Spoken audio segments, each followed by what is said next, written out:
저 아닙니다. 진짜예요. 제발 믿어주세요. 경찰서 유치장, 새벽 3시.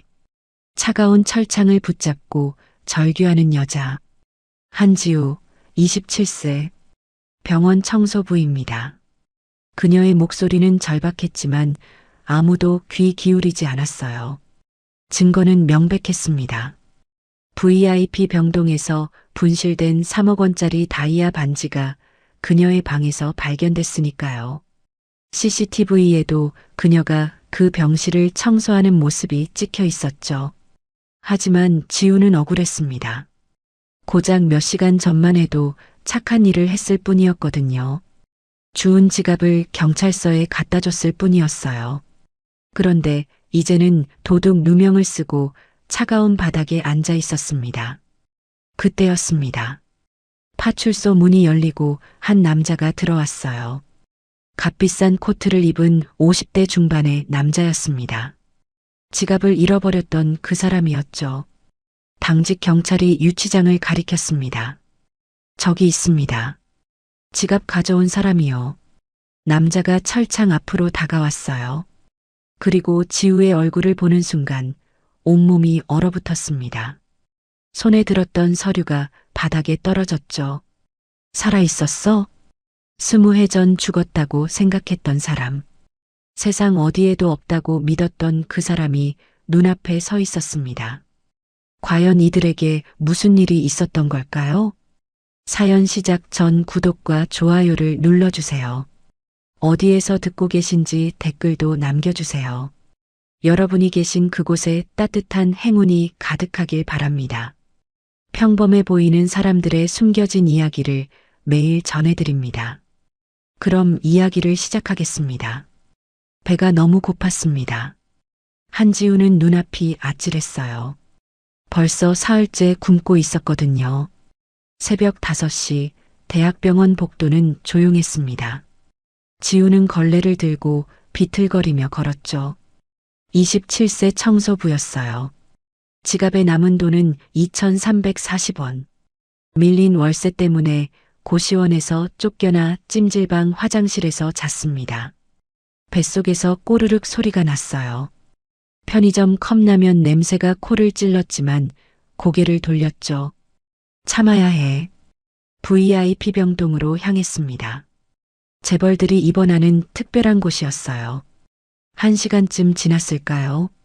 복도 끝 쓰레기통 옆에 검은색 명품 지갑이 떨어져 있었습니다.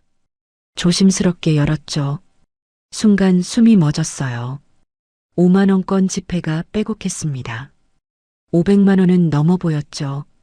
심장이 쿵쾅거렸어요. 이 돈이면 밥을 먹을 수 있었습니다. 손이 떨렸죠. 하지만 지갑 안쪽에 낡은 사진이 끼워져 있었어요. 초음파 사진이었습니다. 사랑하는 우리 서연이 건강하게 자라다오 엄마 아빠가. 지우의 가슴이 뜨끔했습니다. 이 지갑의 주인에게는 소중한 사람이 있겠구나. 고아원 원장 선생님 말씀이 떠올랐어요. 내가 기억을 잃어도 내 마음까지 잃으면 안 된다. 천천히 지갑을 닫았습니다. 품에 꼭 안았죠. 경찰서로 가야 했어요. 청소 도구를 정리하고 병원을 나섰습니다. 가는 길에 편의점을 지나쳤어요. 컵라면 끓이는 냄새. 손이 저절로 지갑 쪽으로 향했습니다. 5만 원권 한 장만. 라면 10개는 살 수 있었죠. 하지만 고개를 저었어요. 안 돼. 이건 남의 거야. 파출소에 도착했습니다. 당직 경찰은 지우를 위아래로 훑어보았어요. 찢어진 운동화, 낡은 점퍼, 지갑 주었습니다. 경찰이 지갑을 열어보고 놀란 표정을 지었습니다. 현금이 이렇게 많은데 안 가져갔어? 안 가져갔습니다. 전 도둑이 아니에요. 경찰은 지갑 주인에게 연락하겠다며 지우를 기다리게 했죠. 지우는 의자에 앉았어요. 착한 일을 했다는 뿌듯함이 밀려왔습니다. 그때 구석에 있던 CCTV를 보았어요. 렌즈에 테이프가 붙어 있었죠. 점검 중. 그 선택이 그녀를 가장 먼저 의심받는 사람으로 만들 줄은 몰랐습니다. 병원으로 돌아왔습니다. 하지만 분위기가 심상치 않았어요. 간호사들이 복도를 뛰어다니고 있었죠. 간호팀장 윤재희가 다가왔습니다. 한지우 씨, 오늘 새벽 어디 갔다 왔어요? 파출소요. 지갑을 주워서요. 윤재희가 냉소를 띠며 서류를 내밀었어요. VIP 병동 703호, 다이아 반지 분실. 추정 가격 3억 원. 지우의 얼굴이 하얗게 질렸습니다. 저는 모릅니다. CCTV 확인했어요. 새벽 4시 당신이 청소했죠. 보안팀이 다가왔어요. 한지우 씨 사무실로 가시죠. 영상을 봤습니다. 지우가 병실에 들어가는 모습, 나올 때 주머니가 불룩했어요. 주머니에 뭐 넣었죠? 아무것도요. 그럼 확인합시다. 주소가 1시간 뒤 경찰이 고시원 방을 수색했습니다. 이불 밑에서 찾아냈죠. 비닐봉지에 쌓인 다이아 반지를. 아닙니다. 전 본 적도 없어요. 아무도 믿지 않았어요. 오후 2시 경찰서로 연행됐습니다. 병원 직원들이 구경했죠. 저 여자가 도둑이래. 지갑 주웠다고 착한 척 하더니 경찰차에 오르기 직전 병원장이 나타났어요. 한지우 씨 해고입니다. 일자리를 잃었습니다. 거처도 없었죠. 경찰차 문이 닫혔어요. 창밖으로 파출소가 보였습니다. 왜 착한 일을 하면 벌을 받는 걸까요? 경찰서 조사실이었습니다. 왜 훔쳤어요? 안 훔쳤습니다. 증거가 당신 방에서 나왔어요. 누가 저한테 덤탱이 씌운 겁니다. 형사가 비웃었죠. 덤탱이? CCTV에 다 찍혔는데? 저녁 8시 유치장에 갇혔습니다. 바닥에 주저앉았어요. 눈물이 흘러내렸죠. 고작 몇 시간 전 착한 일을 했을 뿐이었어요. 지갑을 돌려줬을 뿐이었습니다. 그런데 이제 도둑이 됐어요. 철창을 붙잡고 울먹였습니다. 제발 믿어주세요. 저 아닙니다. 아무도 들어주지 않았어요. 그날 밤 윤재희는 전화를 걸었습니다. 다 끝났습니다. 완벽하게 처리했어요. 전화 너머로 남자 목소리가 들렸죠. 잘했어. 그 계집애는 끝이야. 윤재희가 비릿하게 웃었습니다. 지우는 몰랐어요. 자신이 거대한 음모에 걸려든 줄은요. 새벽 3시 파출소 문이 열렸습니다. 강태준이 급하게 들어왔어요. 50대 후반 값비싼 코트를 입은 남자였죠. 제 지갑이 여기 있다고 들었습니다. 경찰이 고개를 끄덕였습니다. 네, 회장님. 그런데 그 여자 절도 혐의로 구속됐습니다. VIP 병동에서 3억짜리 반지를 훔쳤답니다. 강태준은 미간을 찌푸렸어요. 그 사람 좀 봅시다. 유치장 구석 웅크린 여자가 보였습니다. 고개 들어보시오. 지우가 천천히 고개를 들었어요. 강태준의 몸이 얼어붙었습니다. 손에 들었던 서류가 바닥에 떨어졌죠. 20년 전 죽은 아내와 똑같은 얼굴이었습니다. 심장이 터질 듯 뛰었어요. 이름이 뭡니까? 한지우입니다. 27살이요. 강태준의 머릿속이 하얗게 변했습니다. 딸을 잃었을 때 7살. 지금 살아있다면 딱 27이었죠. 부모는? 모릅니다. 전 고아예요. 가슴이 철렁했습니다. 지우가 철창을 붙잡으려 손을 뻗었어요. 그 순간 강태준의 시선이 고정됐습니다. 왼쪽 손등에 선명한 별 모양 흉터. 숨이 멎었어요. 20년 전 그날이 눈앞에 펼쳐졌습니다. 7살 딸이 다리미에 손을 댈 때 아내가 울며 찬물에 담그던 그날. 병원에 갔지만 흉터가 남았어요. 별 모양 화상 흉터. 강태준의 손이 심하게 떨렸습니다. 그 흉터는 보기 흉하죠? 어릴 때 되었다는데 기억은 안 나요. 5년 전 사고로 기억을 잃었거든요. 나이, 얼굴, 흉터, 고아, 기억상실. 모든 게 일치했습니다. 하지만 이성이 소리쳤죠. 아냐, 우연이야. 20년간 수십 번 속았잖아. 증거도 명백했어요. 반지가 그녀 방에서 나왔습니다. 강태주는 뒷걸음질 쳤습니다. 지우는 눈물을 흘리며 철창을 붙잡고 있었어요. 전 정말 안 했어요. 가슴이 찢어졌습니다. 저 아이가 내 딸이라면? 내가 지금 내 딸을 의심하고 있는 건가? 강태주는 입술을 꽉 깨물었습니다. 지갑 감사합니다. 파출소를 나섰어요. 차에 올라 떨리는 손으로 핸드폰을 꺼냈습니다. 은밀하게 DNA 검사 준비해. 최대한 빨리. 백미러로 파출소를 바라보았습니다. 제발. 아니길. 아니, 제발. 맞길. 자신이 무엇을 원하는지조차 알 수 없었어요. 만약 정말 내 딸이라면 내가 도둑으로 의심한 건데, 만약 아니라면 또다시 헛된 희망에 무너지는 건데, 눈을 감았습니다. 눈물이 주르륵 흘러내렸어요. 20년 만에 처음으로 희망과 두려움이 동시에 밀려왔습니다. 다음 날 오전 강태주는 비서를 통해 지우의 머리카락을 확보했어요. 유치장 청소 직원을 매수해서 빚에 남은 머리카락을 가져왔죠.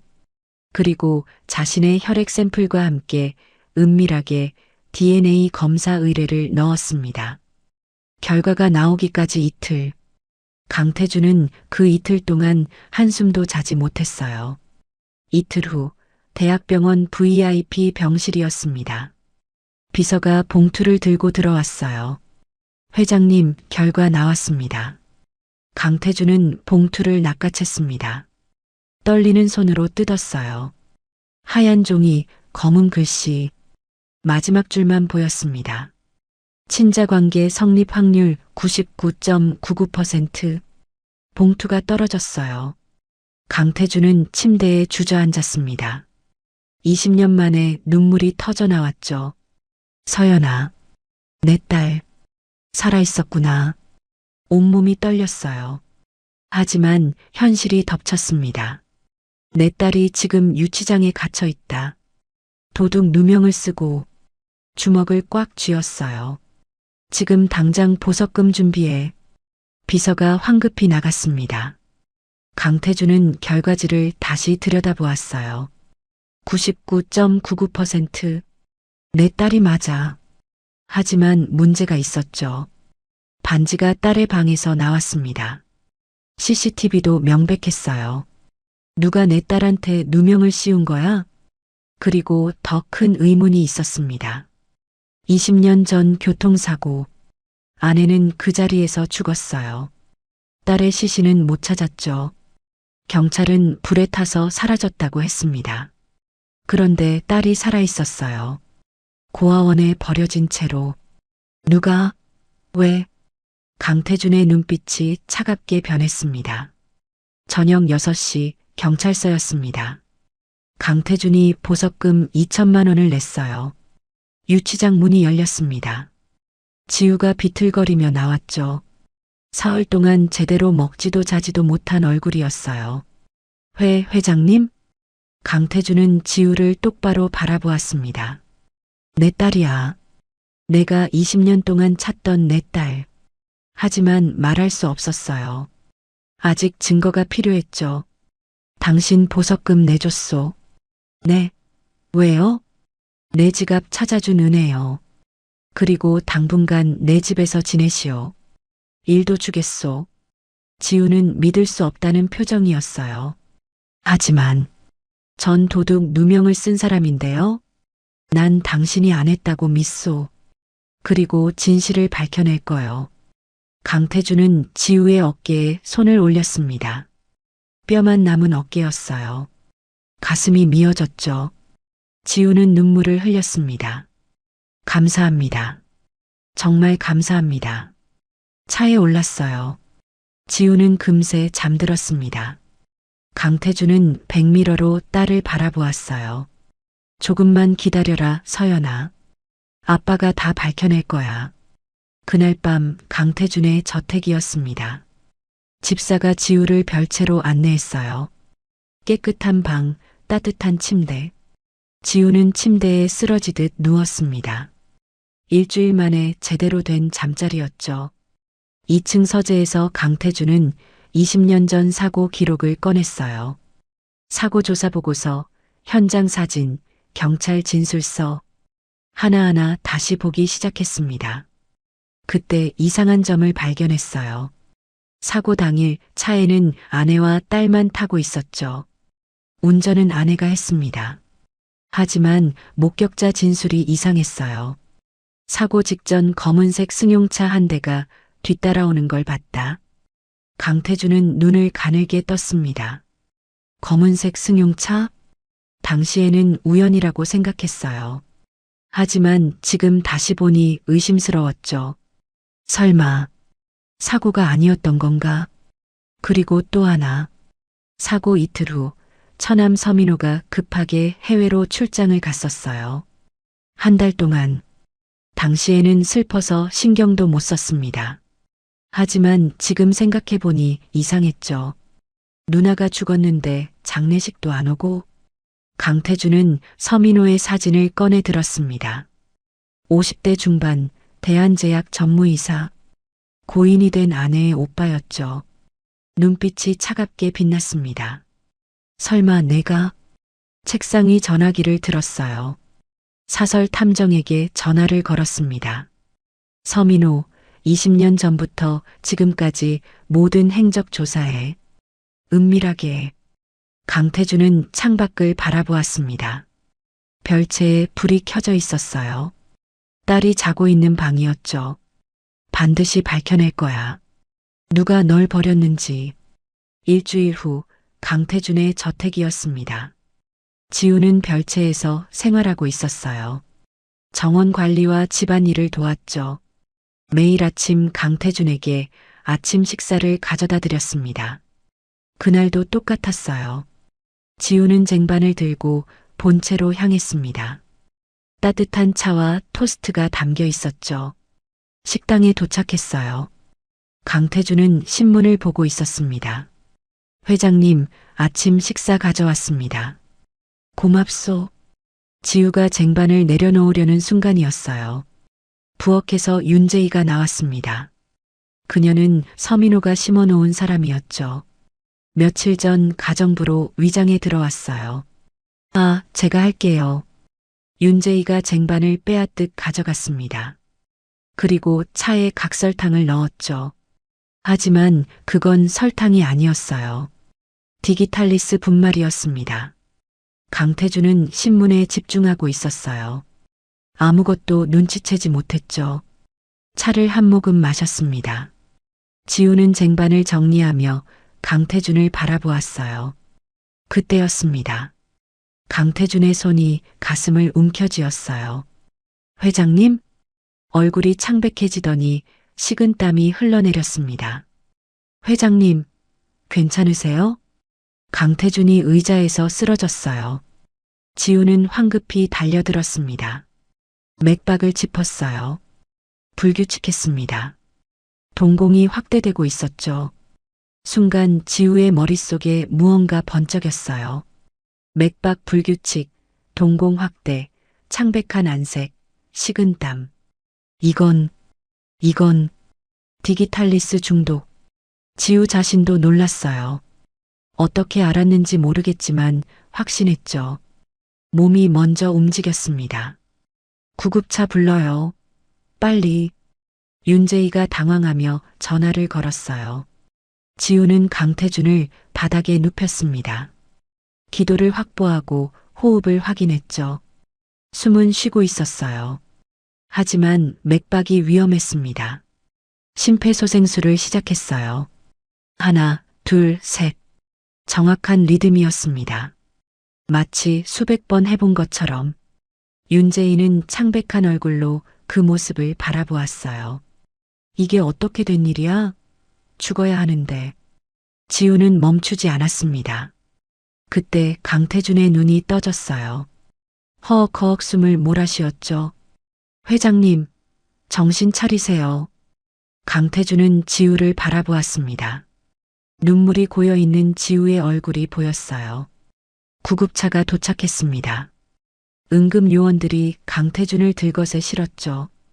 병원 응급실이었습니다. 의사가 검사 결과를 들고 나왔어요. 디기탈리스 중독이 맞습니다. 조금만 늦었어도 위험했을 겁니다. 강태준은 병상에 누워 지우를 바라보았어요. 어떻게 알았소? 디기탈리스 중독이라는 걸? 지우는 자신도 놀란 표정이었어요. 저도 모르겠어요.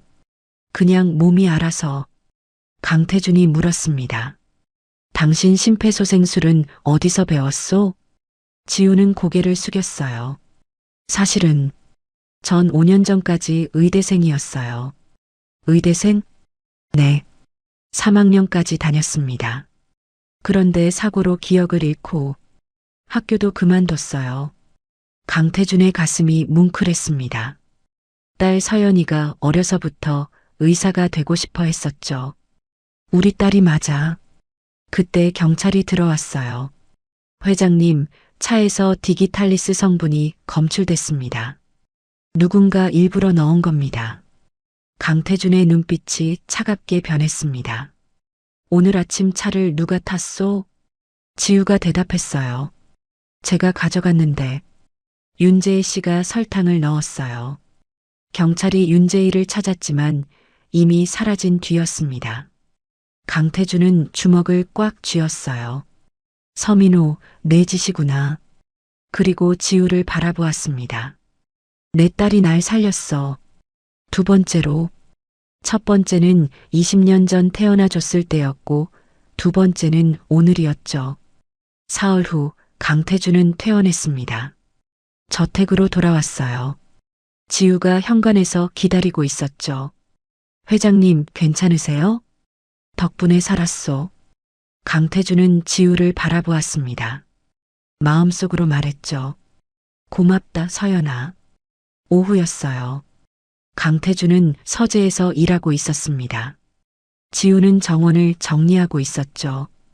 그때 본체 거실에서 피아노 소리가 들렸습니다. 강태준이 고개를 들었어요. 누가 피아노를 치고 있는 거지? 서재를 나섰습니다. 거실로 가보니 지우가 피아노 앞에 앉아 있었어요. 손가락이 건반 위를 움직이고 있었죠. 반짝반짝 작은 별. 강태준의 몸이 얼어붙었습니다. 그 곡이었어요. 20년 전 7살 딸에게 가르쳐준 유일한 곡. 지우는 연주하다 멈췄습니다. 자신의 손을 내려다보며 놀란 표정을 지었어요. 이상해요. 제가 왜 이걸? 강태준이 다가갔습니다. 그 곡 어디서 배웠소? 모르겠어요. 그냥 손이 알아서. 지우는 혼란스러운 얼굴이었습니다. 피아노 칠 줄 아는 것 같은데 기억이 안 나요. 강태준은 지우 옆에 앉았어요. 건반을 가볍게 눌렀죠. 이 곡은 내가 딸한테 가르쳐준 곡이요. 딸이 5살 때. 지우는 강태준을 바라보았습니다. 그날 오후 지우는 정원을 걷고 있었어요. 정원 한가운데 큰 목련나무가 있었습니다. 지우는 그 나무 앞에서 멈췄어요. 순간 머릿속에 무언가 스쳐 지나갔습니다. 작은 여자아이가 목련꽃을 보며 웃고 있었어요. 아빠, 꽃 예뻐요. 지우는 나무를 만졌습니다. 이 나무, 제가 어릴 때 말을 잊지 못했어요. 기억이 선명하지 않았죠. 하지만 분명 본 적 있는 나무였습니다. 강태준이 다가왔어요. 지우의 표정을 보고 물었죠. 무슨 일이요? 이 나무요. 낯이 익어요. 어디서 봤는지는 모르겠는데. 강태준의 가슴이 쿵했습니다. 이 나무는 서연이가 태어난 날 심은 거요. 서연이가 제일 좋아하던 나무였소. 지우는 고개를 숙였어요. 눈물이 떨어졌죠. 왜 자꾸 이러는 걸까요? 왜 제 몸은 이것들을 기억하는데 전 기억을 못하는 걸까요? 강태준은 지우의 어깨에 손을 올렸습니다. 괜찮소? 천천히 기억날 거요. 그날 밤 서민호는 윤재희를 만났습니다. 은밀한 장소였어요. 실패했어. 회장이 살아났다고? 윤재희가 변명했습니다. 그 계집애가 의학 지식이 있을 줄 누가 알았겠어요. 서민호가 책상을 내리쳤어요. 이 바보 같은 것, 이제 회장이 의심하기 시작할 거야. 그는 이를 갈았습니다. 저 계집애만 없으면 돼. 저것만 없애면. 윤재희가 조심스럽게 물었어요. 어떻게 하시려고요? 서민호의 눈빛이 차갑게 빛났습니다. 이번엔 확실하게 처리한다. 살인 미수범으로 만들어버려. 무슨 말씀이세요? 회장을 죽이려 한 범인을 저 계집애로 뒤집어 씌우는 거야. 증거도 완벽하게 만들고. 서민호가 비릿하게 웃었습니다.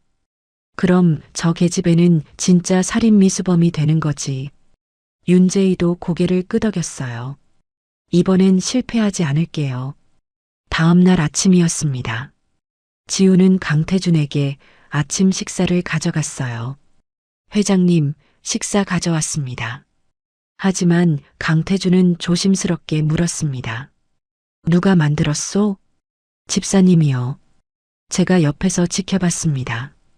강태준은 고개를 끄덕였어요. 하지만 한 입 먹기 전에 경호원을 불렀죠. 이거 검사해봐. 경호원이 음식을 가져갔습니다. 지우는 이해했어요. 한번 독살 시도가 있었으니 조심하는 거였죠. 강태준은 지우를 바라보았습니다. 서민호가 또 올 거야. 이번엔 너를 노릴 거야. 그는 다짐했습니다. 절대 내 딸을 다시 잃지 않을 거야. 일주일 후 강태준에게 낯선 전화가 걸려왔습니다. 여보세요? 회장님, 저 박은숙입니다. 강태준은 멈칫했어요. 박은숙, 20년 전 자신의 집 가정부였죠. 아내가 죽은 뒤 연락이 끊겼던 사람이었습니다. 박은숙입니까? 어떻게? 회장님, 저 만나주세요. 죽기 전에 꼭 드릴 말씀이 있습니다. 목소리가 떨리고 있었어요. 다음 날 강태준은 경기도의 한 요양병원을 찾았습니다. 초라한 병실이었어요. 박은숙이 침대에 누워 있었죠. 70대 노인이었지만 말기암으로 뼈만 앙상했습니다. 회장님, 오셨습니까? 강태준은 의자에 앉았어요. 무슨 말씀을 하실 게 있습니까? 박은숙의 눈에서 눈물이 흘러내렸습니다. 고백할 게 있습니다. 20년 동안 숨기고 살았습니다. 떨리는 손으로 베개 밑을 더듬었어요. 낡은 비디오 테이프를 꺼냈죠. 이걸 보세요. 강태준이 테이프를 받아들었습니다. 이게 뭡니까? 20년 전 서민호 전무님이 서연이를. 박은숙은 말을 잇지 못하고 흐느꼈습니다. 강태준의 손이 떨렸어요. 저택으로 돌아왔습니다. 강태준은 오래된 비디오 플레이어를 꺼냈어요. 테이프를 넣었죠. 화면이 흔들렸습니다. 20년 전 영상이었어요. 주차장이 보였습니다. 밤이었죠. 한 남자가 우는 아이를 차에 태우고 있었어요. 서민호였습니다. 그리고 7살짜리 여자아이. 서연이었죠. 아이의 울음소리가 들렸습니다.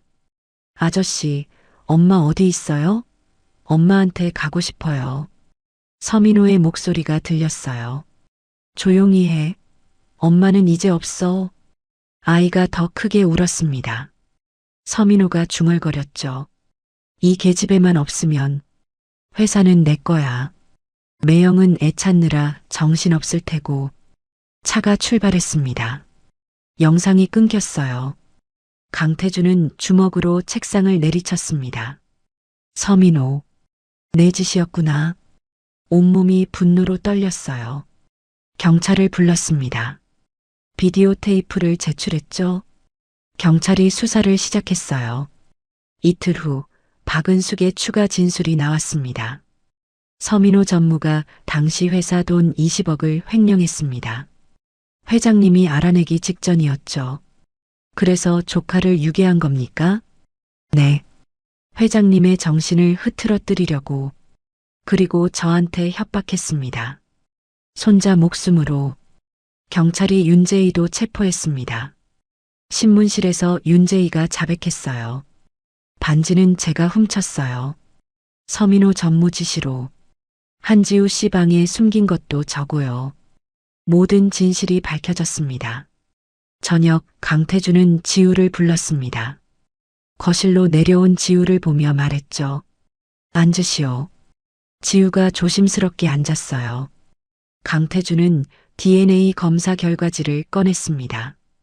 당신 누명은 다 벗었소. 진범이 잡혔소. 지우의 눈에 눈물이 고였어요. 정말요? 정말 제가 아니라고 믿어주시는 거예요? 강태준은 고개를 끄덕였습니다. 그리고 당신한테 보여줄 게 있소. 검사 결과지를 건넸어요. 지우는 떨리는 손으로 종이를 펼쳤습니다. 친자관계 성립 확률 99.99%. 순간 지우의 눈이 커졌어요.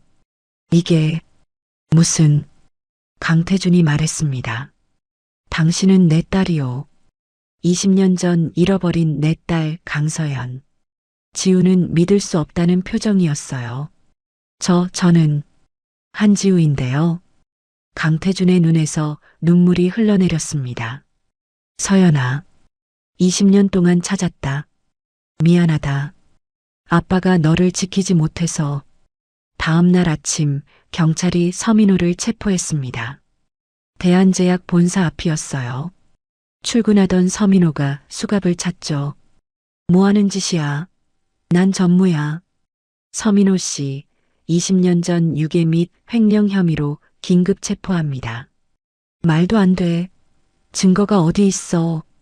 형사가 비디오 테이프를 보여줬어요. 20년 전 당신이 서연 양을 유괴하는 장면입니다. 서민호의 얼굴이 하얗게 질렸습니다. 경찰차가 그를 태우고 떠났어요. 모든 것이 끝났습니다. 그날 오후 강태준은 지우를 2층 방으로 안내했습니다. 문을 열었어요. 20년 동안 그대로 보존된 방이었죠. 분홍색 벽지, 작은 침대, 인형들. 책상 위에는 27개의 사진이 놓여 있었어요. 지우가 물었습니다. 이건 뭐예요? 강태준이 대답했어요. 내 생일 케이크 사진이다. 매년 내 생일마다 찍었어. 지우는 사진들을 하나하나 들여다보았습니다. 8살, 9살, 10살, 27살까지. 모든 케이크 위에 촛불이 하나씩 꽂혀 있었죠. 눈물이 주르륵 흘러내렸어요. 침대 옆에 낡은 곰인형이 있었습니다. 지우가 그것을 집어들었죠. 순간 머릿속에 무언가 터졌습니다. 7살 여자아이가 그 인형을 꼭 안고 자는 모습. 아빠, 곰돌이랑 잘래요. 그래, 우리 서연이. 잘 자라. 기억이 파노라마처럼 쏟아져 들어왔어요. 엄마와 함께 피아노 치던 기억. 아빠가 목련꽃을 보여주던 기억. 우리 서연이 꽃이 예쁘지? 응. 아빠 나도 의사 될래. 교통사고 나던 날. 엄마. 낯선 남자가 자신을 차에 태우던 기억. 엄마한테 가고 싶어요. 어두운 고아원 앞에 버려지던 기억. 모든 것이 돌아왔습니다. 지우는 인형을 꼭 안고 무릎을 꿇었어요. 아빠. 강태준이 달려와 지우를 끌어안았습니다. 서연아. 우리 서연아. 아빠. 보고 싶었어요. 정말 보고 싶었어요. 두 사람은 그렇게 한참을 울었습니다. 20년 만의 재회였죠. 한 달 후였습니다. 저택식당에서 강태준과 서연이 마주 앉아 있었어요. 아침 식사였죠. 강태준이 서툰 손놀림으로 계란말이를 서연의 접시에 올려줬습니다. 많이 먹어라. 서연이 웃으며 받아먹었어요. 아빠가 해준 거예요? 그럼 아빠가 직접 만든 거야. 서연은 한 입 베어 물었습니다. 짰어요. 하지만 웃으며 말했죠. 맛있어요. 강태준도 웃었습니다. 거짓말. 짜다며? 서연이 고개를 저었어요. 아니에요. 진짜 맛있어요. 아빠가 해준 거니까. 강태준의 눈가가 붉어졌습니다. 미안하다. 20년 동안 서연이 아빠의 손을 잡았어요. 아빠 잘못 아니에요. 전 행복했어요. 고아원에서 좋은 선생님들 만났고 힘들었지만 정직하게 사는 법 배웠어요. 그리고 그 덕분에 아빠를 다시 만났잖아요. 강태준이 고개를 끄덕였습니다. 그래. 내가 지갑을 돌려주지 않았다면. 서연이 미소 지었어요. 우린 다시 못 만났겠죠. 두 사람은 마주보며 웃었습니다. 창밖으로 목련꽃이 활짝 피어 있었어요. 봄이었습니다. 긴 겨울이 지나고 드디어 봄이 왔죠. 이제 두 사람 앞에는 따뜻한 날들만 남아 있었습니다. 여러분, 오늘 이야기는 여기까지입니다. 구독과 좋아요 꼭 눌러주시고 여러분이 계신 그곳에서 늘 건강하시길 바랍니다. 다음에도 더 좋은 이야기로 찾아뵙겠습니다. 감사합니다.